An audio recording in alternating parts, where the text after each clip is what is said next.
Assalamualaikum warahmatullahi wabarakatuh. Perkenalkan, nama saya Muhammad Arif Faisal Haq dari Matematika Angkatan 2018. Di sini akan menjelaskan mengenai pembahasan pemodelan antrean proposal di Dekanat FMIPA UGM dari diskusi kelompok 7 pengantar matematika model.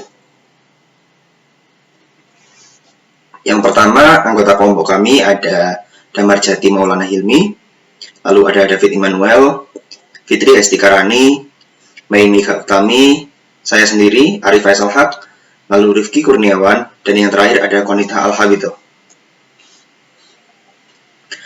Nah, jadi mengenai latar belakang pemodelan ini ya, jadi di tahun 2020 ini kita mengalami suatu kondisi yang mana adanya suatu virus yang menyebar di seluruh dunia, yakni COVID-19, yang pada kenyataannya membuat banyak sekali kegiatan-kegiatan menjadi terhambat dan kita tidak bisa melaksanakan kegiatan secara luring. Sehingga salah satu solusi yang ditawarkan adalah melakukan kegiatan secara daring atau secara online. Hal itu juga berlaku dengan pengesahan proposal kegiatan yang diadakan oleh suatu lembaga. Lalu, model ini bertujuan untuk menganalisis apakah proses pelayanan pengesahan proposal yang dapat dimodelkan menjadi suatu antrean itu efisien atau tidak, dengan asumsi-asumsi dan data yang akan kita paparkan di slide selanjutnya. Yang pertama mengenai asumsi dari model ini. Yang pertama adalah tidak ada referensi proposal jika proposal sudah dikirim ke dekanat, lalu tidak ada proposal yang batal diajukan setelah proposal tersebut diajukan ya. Lalu ada antrean dan sumber kedatangan itu diasumsikan tak hingga. Lalu waktu antrian dihitung sejak email dikirim hingga mendapat balasan atau respon dari admin. Admin di sini adalah admin yang mengurus sistem pengajuan proposal ke dekanat. Lalu selanjutnya adalah waktu servis dihitung sejak email mendapat respon dari admin sampai mendapatkan feedback dari adminnya. Lalu sistem yang digunakan adalah first come first service. Jadi proposal yang datang pertama akan dilayani pertama juga. Nah, di sini kita menggunakan suatu model antrean MM1, yakni suatu model antrian pelayanan tunggal populasi tidak terbatas. Di mana M yang pertama adalah menyatakan distribusi untuk kedatangan yang diasumsikan akan menggunakan distribusi Poisson. Lalu yang kedua adalah distribusi untuk pelayanan, bisa menggunakan Poisson atau eksponensial, dan kita menggunakan satu server di sini, makanya satu. Nah, selanjutnya bagaimana kita melakukan langkah-langkah pemodelan atau penelitian ini?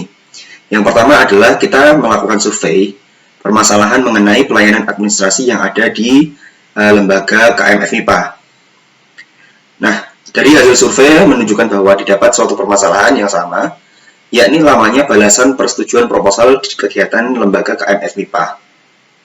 Nah, dari permasalahan tersebut, kita melakukan pengambilan data, yakni kita mengambil data dengan cara melakukan survei kepada beberapa lembaga di KM FMIPA tentang lamanya waktu antrian proposal kegiatan di Dekanat FMIPA UGM. Nah, selanjutnya kita melakukan uji distribusi waktu kedatangan dan waktu pelayanan, lalu menentukan model antrian, lalu melakukan analisis data, dan terakhir kita mengambil kesimpulan mengenai efisiensi dari sistem yang sudah ada di dekanat. Nah, berikut skema antriannya bisa dilihat di sini. Proposal masuk dan dia langsung masuk ke dalam suatu antrian. Lalu antrian ini akan diurus oleh admin yang nantinya akan diteruskan ke dekanat. Setelah dekanat menyetujui proposal tersebut, maka dia akan dikembalikan ke lembaga terkait. Lalu parameter yang digunakan adalah yang pertama ada lambda, yakni jumlah rata-rata kedatangan proposal per satuan waktu. Ada mu sebagai jumlah rata-rata pelayanan proposal per satuan waktu. Nah, untuk perumusan modelnya sendiri, bisa dilihat di sini ada persamaan-persamaan berikut hanya dapat disimulasikan, atau model ini hanya bisa disimulasikan jika sistem yang kita maksudkan, yakni sistem pengurusan proposal di dekanat itu sudah dalam suatu keadaan yang kita sebut dengan steady state. Nah, steady state ini dipenuhi apabila rho sama dengan lambda per C kali mu, itu nilainya kurang dari 1. Dengan C adalah banyaknya server, yang kita gunakan di sini adalah servernya 1. Nah, selanjutnya, probabilitas fasilitas layanan sibuk atau faktor utilitas adalah si rho itu sendiri, yakni lambda per mu. Dan probabilitas terdapat 0 pelayanan dalam sistem atau fasilitas layanannya ini tidak sibuk, itu adalah 1 min rho. Nah, selanjutnya untuk perumusan model lanjutannya, kita bisa lihat di sini jumlah rata-rata proposal yang menunggu dalam antrean, lalu ada jumlah rata-rata proposal yang menunggu dalam sistem. Menunggu dalam antrian ini sebenarnya belum ini ya, masih baru dalam antrian saja ya, belum sampai diurus di dekanat dan lain-lain. Sedangkan untuk yang LS atau jumlah rata-rata proposal yang menunggu dalam sistem adalah antrian yang ada pada suatu sistemnya. Jadi mulai antrian sampai ke admin, lalu diurus admin di ACC dekanat, itulah yang dimaksudkan di jumlah rata-rata proposal yang menunggu dalam sistem. Lalu waktu rata-rata proposal menunggu dalam antrean dilambangkan WQ, dan waktu rata-rata proposal menunggu dalam sistem. Ini antrean plus pelayanan. Nah, berikut data yang kita peroleh dari hasil survei yang dilakukan ke tiap-tiap lembaga. Di sini kita hanya berhasil mendapatkan 30 data yang dimulai dari bulan Juli dan diakhiri di bulan November. Dan berikut adalah rekap hasil proposalnya yang diajukan ke dekanat per minggunya. Di sini ada 19 minggu dengan proposal masuk maksimumnya ada 7 proposal. Lalu di sini kita menggunakan aplikasi Minitab untuk melakukan pengujian mengenai distribusi datanya. Yang pertama, kita akan melakukan uji terhadap data waktu kedatangannya. Di sini kita mengambil hipotesis H0, yakni data waktu kedatangan, yang kita asumsikan akan berdistribusi Poisson. Lalu H1, data waktu kedatangan yang tidak berdistribusi Poisson. Dengan menggunakan tingkat kepercayaan 95%,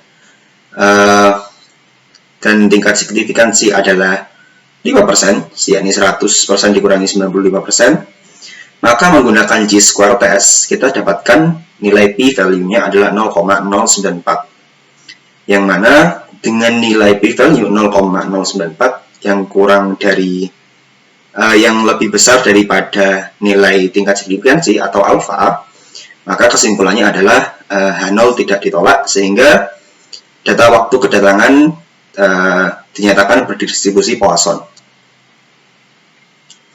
Nah, begitu juga kita akan melakukan pengujian terhadap data waktu pelayanan, di mana kita melakukan pengujian menggunakan goodness of fit test dengan asumsi yang hampir sama, yakni H0 merupakan data waktu pelayanan yang berdistribusi eksponensial, H1 data waktu pelayanan tidak berdistribusi eksponensial.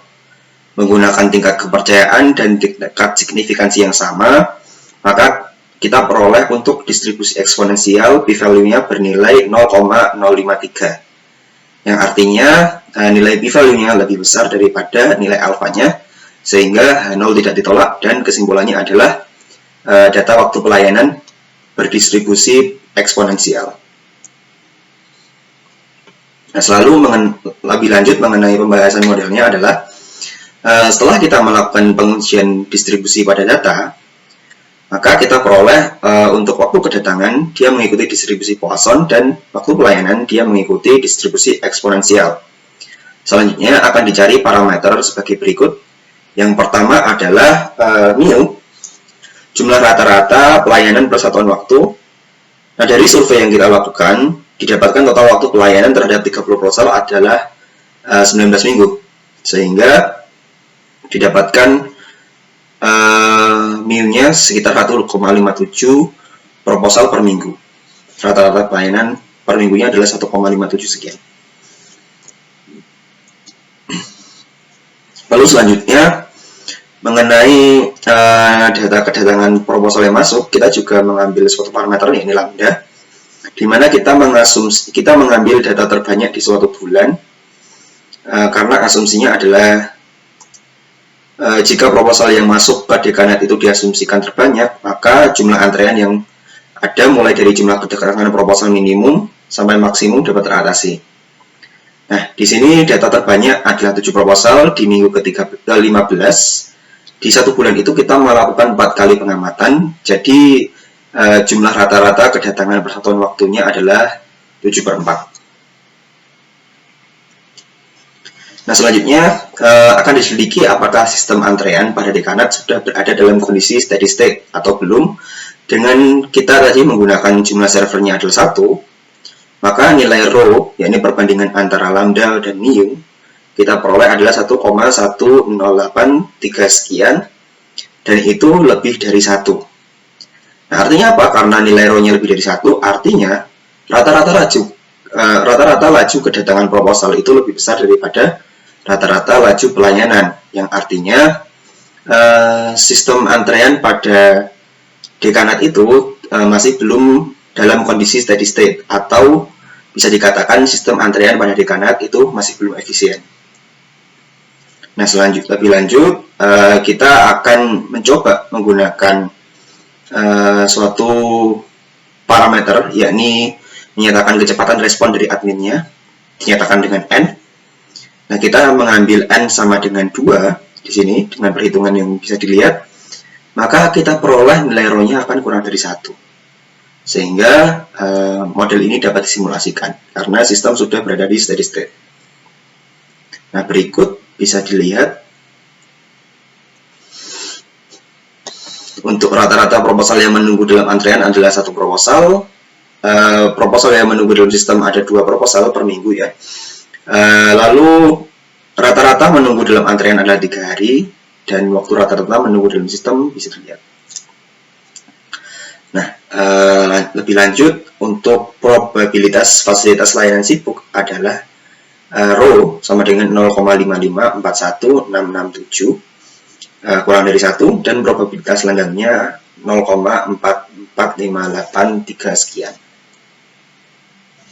Nah, berdasarkan simulasi yang telah dilakukan terhadap data hasil survei dengan model antrian MMJ, di mana J sama dengan 1, diperoleh bahwa rata-rata laju kedatangan proposal itu lebih besar daripada rata-rata laju pelayanan proposal.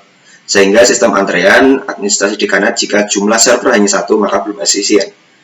Maka dari itu, setelah disimulasikan, kita menggunakan asumsi atau kita menyarankan bahwa jika admin menambah kecepatan merespon email menjadi 2 kali lipat lebih cepat dari sebelumnya, maka akan didapatkan suatu sistem menjadi steady state dan antreannya menjadi efisien. Sehingga akan lebih baik jika biro administrasi dekanat menambah kecepatan dalam merespon email, atau dapat juga pihak dekanat menambah sumber daya manusia sebanyak 2 orang sebagai server atau administrator.